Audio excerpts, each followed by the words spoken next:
Above all, I think we wanted to make a film that was realistic in content, realistic in nature. The man who played the coolest hero of a generation was destroyed by the very role that made him a star.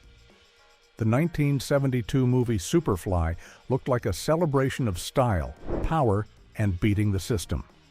But behind the fur coats and custom cars was a story most fans never knew. A story of secret struggles, shocking crimes, and heartbreaking tragedies that were far more real and far more devastating than anything seen on screen. The secret identity of Youngblood Priest. If I quit now, then I took all this chance for nothing, and I go back to being nothing, working some jive job for chump change day after day. The man the world knew as Youngblood Priest was not a street hustler. He was a serious, dedicated artist who had spent years training for his craft. Before he ever stepped in front of a camera, Ron O'Neal was a respected stage actor. His journey began in Cleveland, Ohio. After some family tragedies, his mother worked in a hospital to support them, and O'Neal grew up with a deep understanding of struggle. He found his calling after a friend took him to see a play at a special theater called the Karamu House, the oldest African-American theater company in the United States. For 8 years, he performed in some of the greatest plays ever written, like A Raisin in the Sun and A Streetcar Named Desire. Acting on stage did not pay the bills, so during the day, O'Neal worked as a house painter to support his dream. He eventually moved to New York City to teach acting and pursue bigger roles. But even there, he faced rejection. He was turned down for a part in a Shakespeare play and hated a role he took in the Sidney Poitier film The Organization, where he was cast as a stereotypical angry Puerto Rican man. He even lost out on the lead role in the movie Shaft because producers thought his skin was too light. His big break finally came in an off-Broadway play called No Place to Be Somebody. In the play, he portrayed a smart and tough bar owner trying to take over the local rackets. His performance was so powerful that he won a prestigious Obie Award, one of the highest honors in theater. It was this award-winning role that put him on the map. Producers saw his incredible ability to play a complex, street-smart character and knew they had found their star. In fact, the writer of Superfly, a man named Philip Fenty, was a friend of O'Neal's. He wrote the part of Youngblood Priest specifically for him, promising him the role if the movie ever got made. What O'Neal did not know was that his talent would become a trap. The very skill that earned him awards in the serious world of theater would be used by Hollywood to lock him into a stereotype he could never escape. The golden cage and the failed escape. How much money we got, Eddie? About 300,000. It's about enough to keep your nose open for about a year. Superfly was a massive, unexpected hit.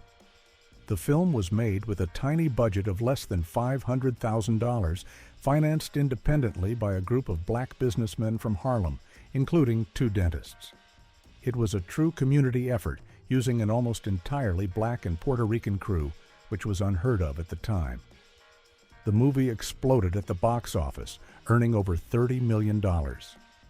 Ron O'Neal became an international star overnight, but with fame came a storm of controversy.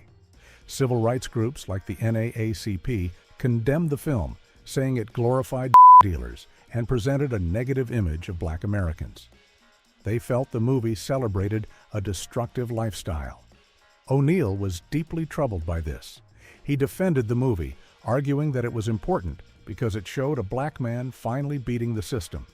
He joked that people were upset because Priest, the hero, got away with his money instead of ending up dead or in jail. The criticism bothered him so much that he decided to take control of the story himself. He agreed to direct and star in a sequel, Superfly TNT. His goal was to fix the message of the first film. He moved the character of Priest from the streets of Harlem to a small country in Africa, where he would fight for a greater good, not just for himself. The movie was even filmed in Rome, Italy, to show how far Priest had come. But this attempt to escape the controversy was the biggest mistake of his career. The sequel got rid of everything that made the first movie a hit. The style, the danger, and the cool anti-hero were all gone. The movie was a complete failure at the box office. It sent a clear message to Hollywood and to audiences. People did not want to see Ron O'Neal as a hero fighting for justice. They only wanted to see him as Youngblood Priest, the cool, untouchable hustler. O'Neal himself later admitted that the famous photo montage in the original film, which showed being sold, was like a commercial for the. His attempt to break free from the golden cage of Superfly had failed. The failure of the sequel only made the walls of his prison thicker, and he would spend the rest of his life trying to get out. He once sadly said that outside of New York, people thought he really was a hustler. The long shadow of Superfly. I never wanted it to appear in the film that being a hustler was a joyous thing. For the next 30 years, Ron O'Neal lived in the shadow of Youngblood Priest. He struggled to find good roles. Hollywood had put him in a box, and he was only offered parts as pimps, dealers, or tough guys. He appeared in a string of low-budget action movies and crime films like A Force of One, and played the main villain, a Cuban colonel, in the 1984 movie Red Dawn. He found more steady work on television, getting guest spots on popular shows like Hill Street Blues, Murder, She Wrote, and Living Single. He had a recurring role as a police detective on the series The Equalizer. He even returned to his first love, the stage, and performed in plays by Shakespeare. But his movie career as a leading man was over.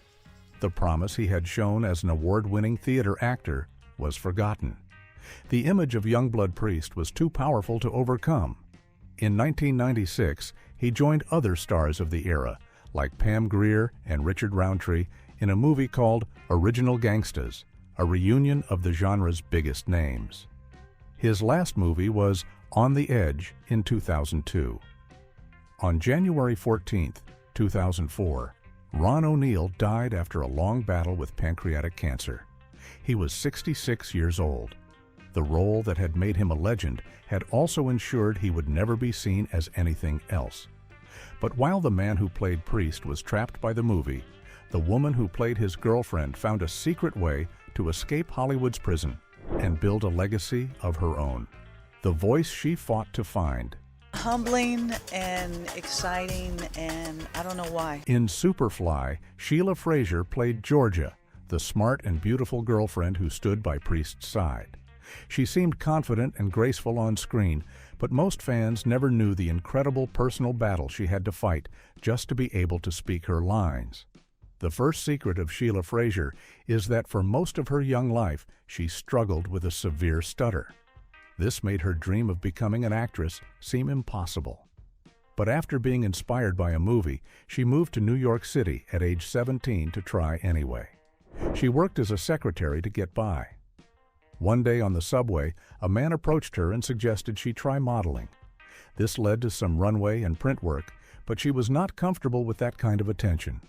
Her life changed when she met the famous actor Richard Roundtree, the man who played Shaft.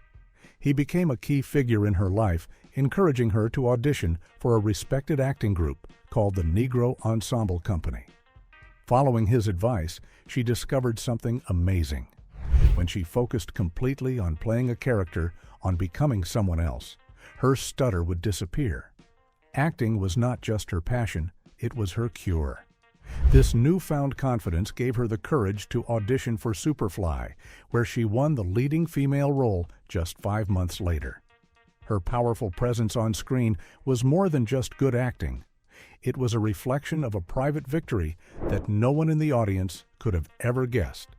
The Hollywood power player nobody saw, coming What fool closed the window? That fool closed the windows.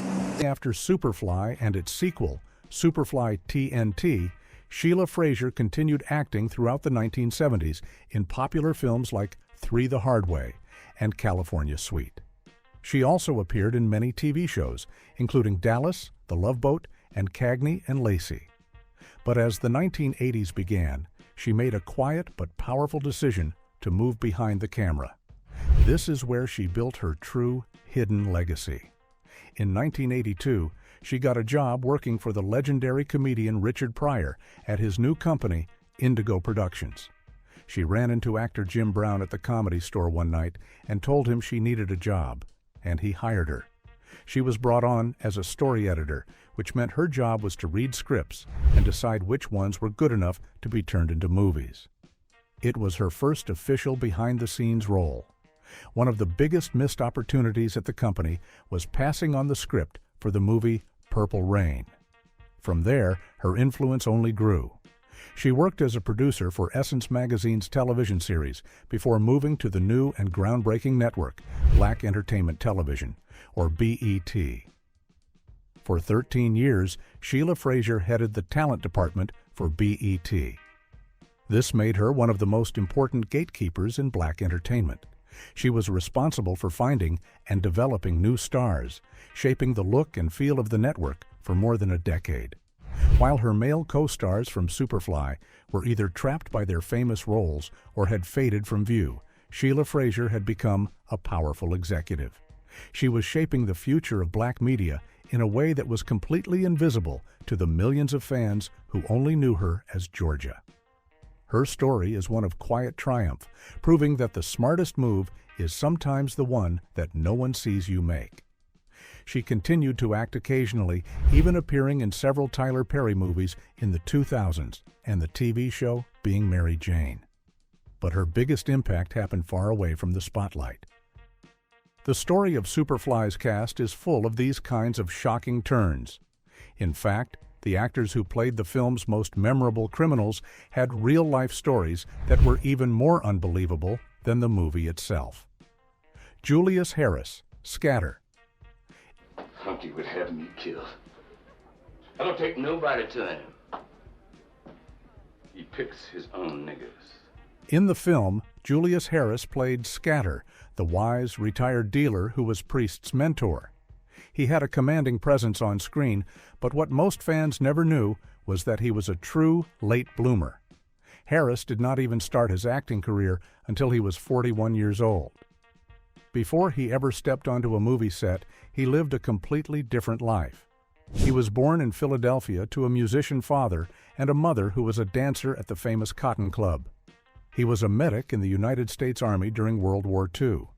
After the war, he worked as a licensed nurse and also as a bouncer at jazz clubs in New York City. His first movie role was in a 1964 film called Nothing But a Man. After Superfly, he became a familiar face in many films of the era, but he also achieved something none of his co-stars did: mainstream Hollywood stardom. In 1973, just 1 year after playing Scatter, Julius Harris became the unforgettable villain Tee-Hee in the James Bond movie Live and Let Die. With his menacing laugh and deadly metal hook for a hand, he became one of the most iconic bad guys in the entire Bond series. He went on to have a long and busy career, appearing in the 1976 remake of King Kong and dozens of TV shows like Good Times, The Jeffersons, and Murder, She Wrote. From Army medic to Harlem drug mentor to a world-famous Bond villain, Julius Harris lived a life full of surprising chapters. But his story is nothing compared to the shocking truth about the actor who played another one of Priest's dealers. Charles McGregor, Fat Freddy. We didn't want to come down on you, Freddie.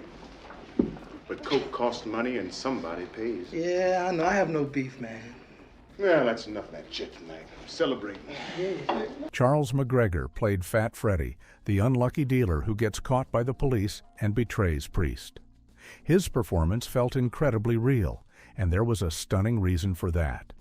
What most fans never figured out is that Charles McGregor was not just acting like a criminal. He was one. Before becoming an actor, McGregor spent 28 years in and out of state prisons for committing 2 murders. He was actually released from prison shortly before filming for Superfly began. The gritty authenticity he brought to the role came from a life of genuine hardship and crime. After Superfly, he appeared in a few other movies, including the famous comedy Blazing Saddles and the action film 3 the Hard Way. But then, his life took the most incredible turn of anyone in the cast. After his short film career ended, Charles McGregor dedicated the rest of his life to a new mission. He traveled across the country, visiting junior high and high schools to counsel children about the dangers of a life of crime. The man who had spent decades behind bars now spent his days trying to keep kids from making the same mistakes he did. He even wrote a book about his unbelievable journey, an autobiography he co-wrote with Sharon Sofer. He gave it the perfect title, Up from the Walking Dead, The Charles McGregor Story. The movie that was criticized for making crime look cool had accidentally cast a man whose real life became a powerful story of redemption. His journey from murderer to mentor is the most inspiring secret of the Superfly cast. But the film holds one final heartbreaking secret, a story that proves the tragic cost of the world it portrayed. The tragedy of Carl Lee. Now, this nigga's got a fistful of money, and he's letting me double up when I want. That's what I come down here for. Carl Lee played Eddie, Priest's partner and best friend. In the movie, Eddie is the one who loves the lifestyle. He cannot understand why Priest would ever want to leave the game, famously asking him, "You gonna give all this up?" 8-track stereo, color TV in every room, and can snort a half a piece of dope every day. In real life, Carl Lee was seen as the definition of cool. He was the son of a very famous black actor and professional boxer named Canada Lee. In the hip underground scene of New York, Carl Lee was an icon. The filmmaker James Toback once said that Carl Lee was for hip people what Sidney Poitier was for mainstream people. He was a respected actor in his own right, even earning an Emmy nomination in 1964 for his work on the TV show The Nurses. He was the star of the groundbreaking 1964 film The Cool World, where he played a character named Priest years before Superfly. He had also already played a dealer named Cowboy in another famous independent film called The Connection. He was the perfect choice to play the stylish and streetwise Eddie. But behind his cool image, he was hiding a dark and devastating secret. The final tragic secret of the Superfly cast is that the world of shown in the movie was not just a story for Carl Lee. It was his reality. While he was playing a successful dealer on screen, in his private life, Carl Lee was fighting a severe addiction to heroin. His addiction led to the ultimate tragedy, a story that is a dark mirror to the movie's plot. From using a dirty shared hypodermic needle, Carl Lee contracted the AIDS virus. On April 17, 1986, his battle came to a heartbreaking end. Carl Lee died from a overdose at the age of 59. In the movie, Youngblood Priest uses his wits to get out of the game and walk away a winner. But in the real world, the man who played his partner was consumed by the very lifestyle the film depicted. His death is the unspoken epilogue of Superfly, a grim reminder of the true price of the game, where there are no winners. It is the most devastating secret the cast held, revealing that the danger was not just on the screen, but was tragically real. The story of Superfly is more than just a movie. It is a collection of human experiences that are more dramatic, more inspiring, and more tragic than any script could ever be. It is the story of a great actor trapped inside his most famous character, a leading lady who overcame a personal demon to become a secret power player, an ex-convict who found redemption by warning others away from his path, and a cool icon who was lost to the very life he portrayed. The real price of being Superfly was paid not by the characters, but by the cast who brought them to life.